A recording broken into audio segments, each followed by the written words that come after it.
शहर कानपुर से लेकर और दिल्ली तक का हंगामा मचाया और उसकी बैन करने की बात की।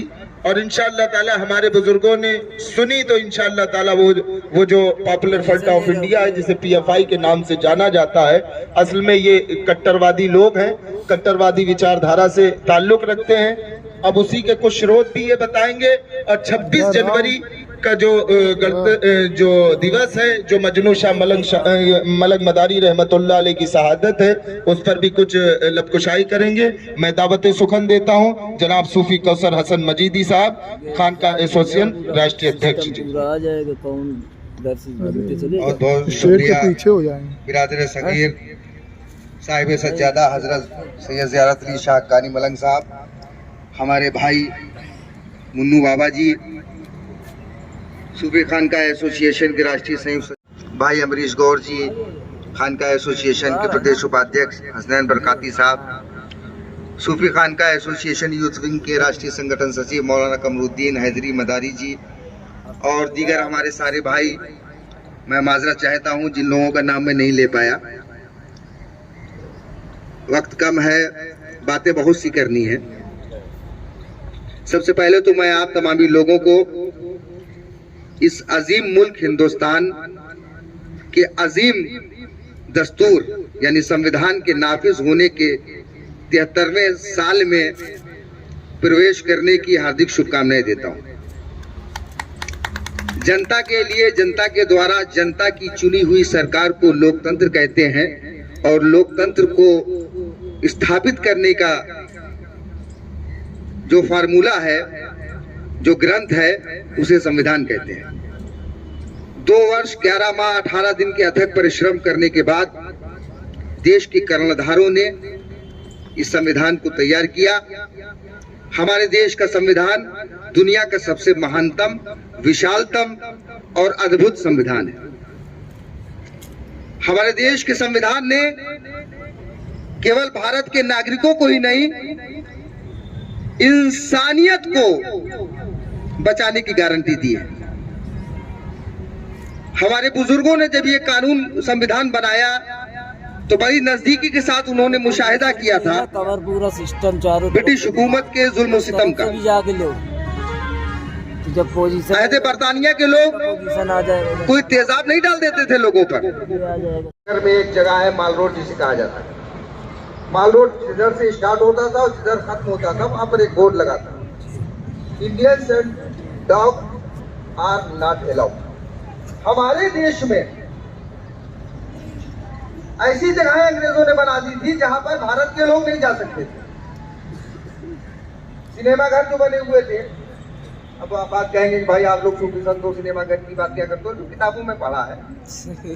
तो सिनेमा घर हुआ करते थे, वहां पर भी बोर्ड लगे रहते थे, वो सीटें अलग अलग बना दी गई। यानी अपने देश में हम 2म दर्जे के नागरिक थे। हमारे बुजुर्गों ने इस जंग को शुरू किया। इस जंग की इब्तिदा करने वाले शहीद मजनू शाह मलंग मदारी रहमतुल्लाह अलैह, जिनका आज यौम शहादत भी है, हम लोग उनकी बारगाह में खराज अकीदत, खराज मोहब्बत पेश करते हैं। कौन शहीद मजनू शाह मलंग मदारी?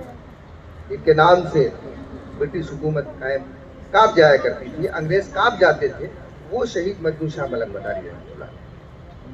आज एक बात ही बताई जाती है, जैसा कि अभी भाई अबू जर जैदी साहब कह रहे थे कि सूफी का काम ये नहीं है, सूफी का काम वो नहीं है, सूफी का काम ये नहीं है। मैं आप लोगों को बता देना चाहता हूँ सूफी का काम क्या है। जब इंसानियत के अलमबरदार अपना काम करना बंद कर देते हैं तो सूफी अपना काम करना शुरू करता है। वतन से मोहब्बत ईमान का हिस्सा नहीं है, हुब्बुल वतनी मिनल ईमान। अगर ईमान है, अल्लामा कमरुद्दीन हैदरी मदारी साहब जलवा फरोज हैं, मैं कुछ नहीं हूं इनके सामने इल्म के मामले में। हुब्बुल वतनी मिनल ईमान, मिनल माने से होता है हजरत, ऐसे ही तो है ना। तो वतन की मोहब्बत ईमान का हिस्सा नहीं है, वतन की मोहब्बत ईमान का जुज नहीं है, पार्ट नहीं है। अगर ईमान है आपके अंदर तब आपके दिल में वतन की मोहब्बत होगी, साफ साफ है। फरमाने रसूल सल्लल्लाहु अलैहि वसल्लम, एक मुसलमान के लिए बल्कि सूफी की निगाह में न कोई हिंदू होता है न कोई मुसलमान होता है। फकीर की कोई जात नहीं होती, कोई मजहब नहीं होता, साधु की कोई जात नहीं होती। यह हमारी प्राचीन भारतीय संस्कृति में कहा गया है कि साधु की कोई जात नहीं होती। अब साधु को मंसूब कर दिया जाता है हिंदू से और फकीर को मंसूब कर दिया जाता है मुसलमान से, वो भी तहजीब के एतबार से, जबान के एतबार से, रहन सहन के एतबार से, वरना अखलाकियात जो है वो दोनों में यकसा है। आपको मालूम होना चाहिए ये अजीम मुल्क हिंदुस्तान, जहाँ से इंसानियत की शुरुआत हुई, जहाँ से आदमियत की शुरुआत हुई, तमाम इंसानों के बाप हिंदू हो, मुसलमान, सिख, ईसाई, बौद्ध, जैन, पारसी, कोई भी हो, जरा सूत्र को मानने वाले हो, पारसी समाज के मानने वाले हो, सबके बाप सैयदना आदम अलैहिस्सलाम की नुज़ूल की अगर कोई जगह है तो वो हिंदुस्तान है। सारी दुनिया में जो संस्कृति का प्रचार प्रसार हुआ है वो भारत से हुआ है, क्योंकि भारत से ही आदमियत की शुरुआत हुई, तो यहीं से तो सब लोग गए ना। दुनिया में जितने भी लोग हैं, अभी कुछ दिनों पहले एक ने कहा था, मैं किसी का नाम नहीं लेता, ना मैं किसी सियासी पसड़े में पड़ना चाहता हूं, और बराए मेहरबानी मेरी किसी बात को सियासत से जोड़ कर भी ना देखें। कहा गया था सभी लोगों का डीएनए, भारत में रहने वाले सभी लोगों का डीएनए एक है। जी नहीं, दुनिया के सारे लोगों का डीएनए एक है। जो मनुष्य है, जो आदमी है, उसका सबका डीएनए एक है, क्योंकि सबका बाप एक है। डीएनए बाप से निकलता है, आसमान से नहीं आता। सारी दुनिया के लोग और दुनिया में जितने भी लोग हैं सब भारतीय हैं, क्योंकि कानून है ना कि जहां का बाप होगा वहीं के सब माने जाएंगे।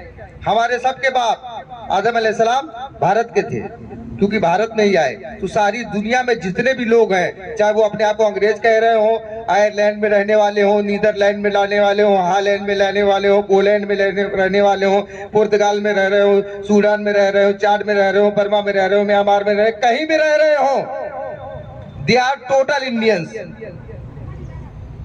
क्योंकि वंश बाप से चलता है। खैर, बात बहुत लंबी चली जाएगी।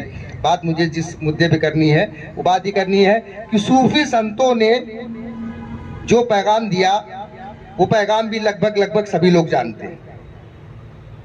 आज हम लोग जिस मार्ग पर चल रहे हैं, जिस रास्ते को लेकर के चल रहे हैं, अवसरवाद की राजनीति ने, जातिवाद की राजनीति ने, तुष्टीकरण की राजनीति ने देश में हिंदू और मुसलमानों का विभाजन करा दिया। मुल्ला मौलवियों ने, धर्म के ठेकेदारों ने समाज में विभाजन करा दिया। मैं सभी की बात नहीं करता, क्योंकि एक व्यक्ति गलत हो सकता है, 10 व्यक्ति गलत हो सकते हैं, पूरा समाज गलत नहीं हो सकता है।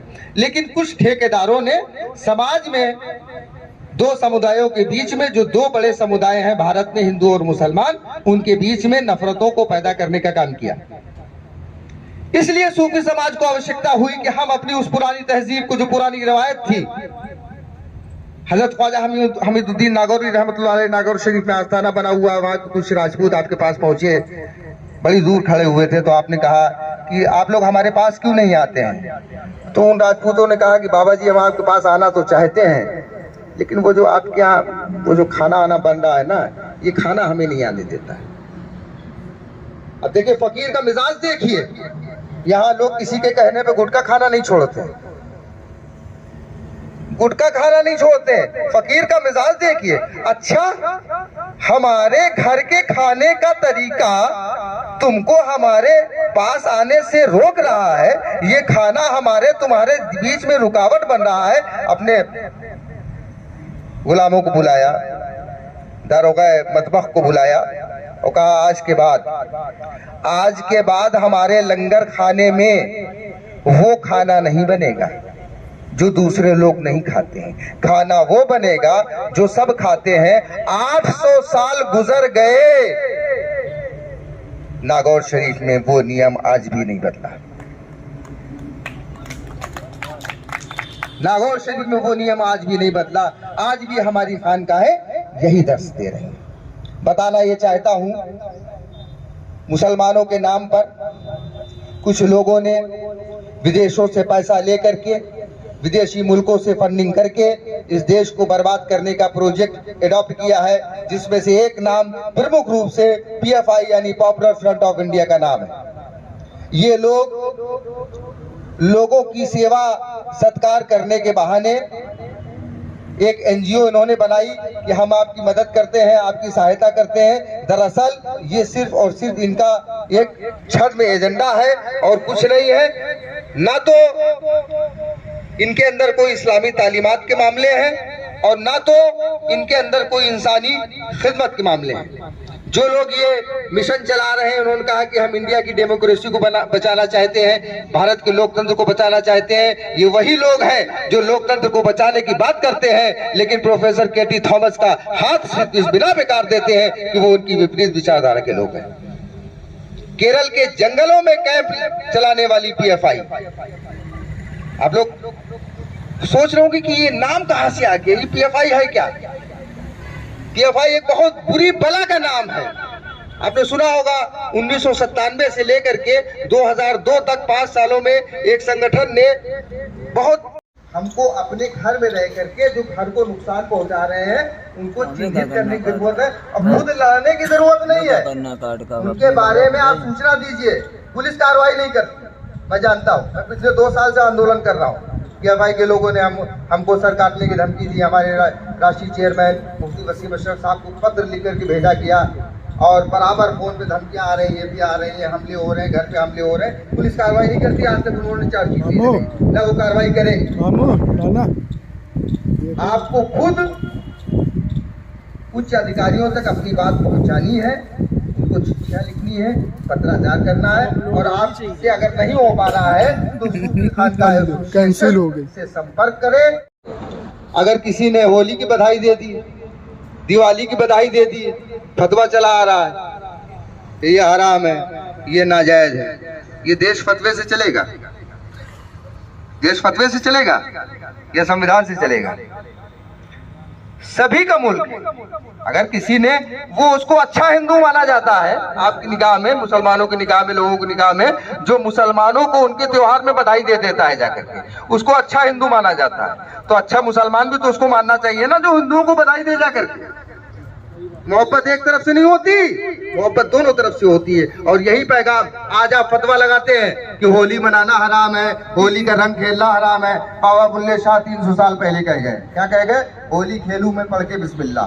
अब बताइए मुल्ला जी, आपका फतवा सही है या बाबा बुल्ले शाह का फरमान सही है? पहले बताइए, फतवा सही है या बाबा बुल्ले शाह की बात सही है? अब कंफ्यूज हो गए ना, फैसला कहां से करेंगे? सबसे बड़ी पुस्तक भाई अंदर चले गए।